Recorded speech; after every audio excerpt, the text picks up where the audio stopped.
which is well paid when you become a really good dancer. You know, some of these women make $5,000.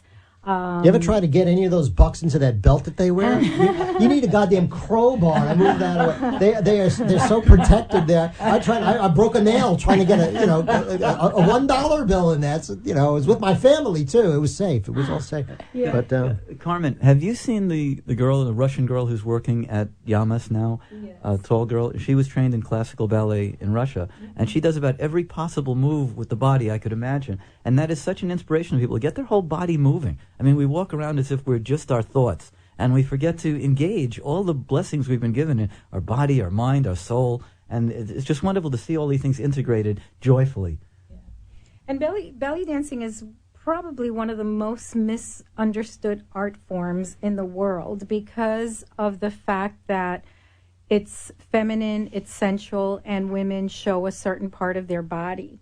And showing that certain part of their body is something that was very American, and that happened in the 1890s when a belly dancer was brought in a circus setting.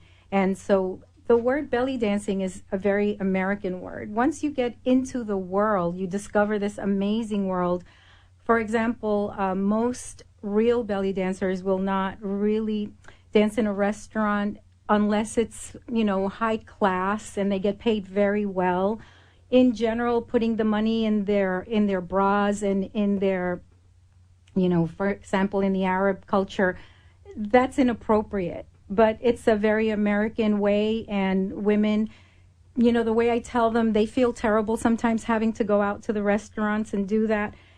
I tell them, do it. You know, you have a choice. You can make $10 an hour sitting at a computer doing something you hate.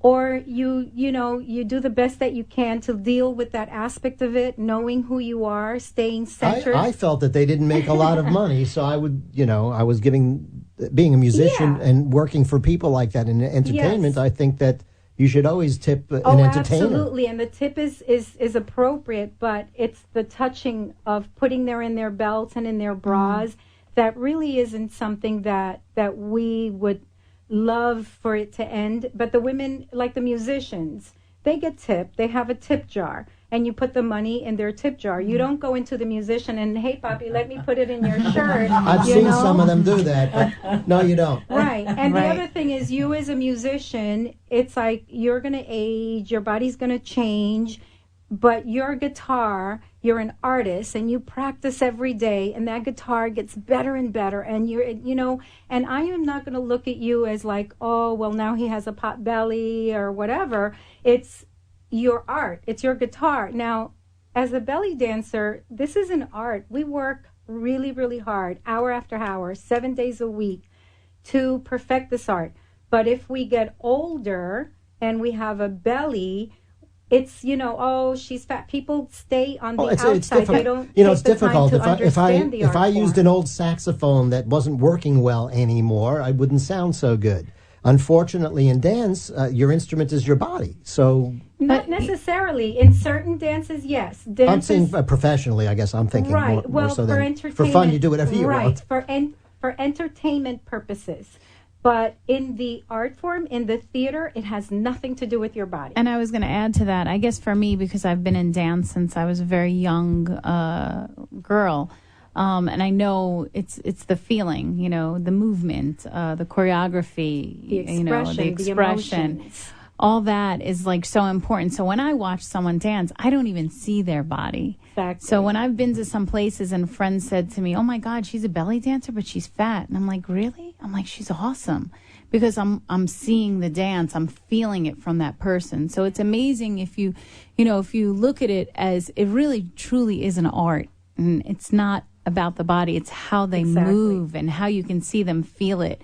So the best dancers are usually older because they have come to that place where they honestly know how to express those emotions.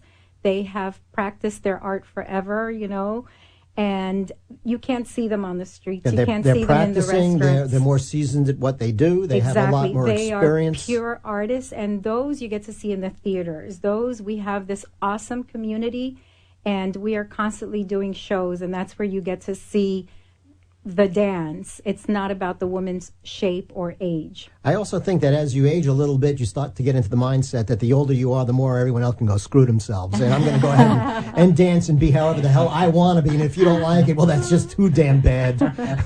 You're listening to The Michael Blum Show. We're going to take a break. We'll be back in about 2 minutes. We'll speak to you then.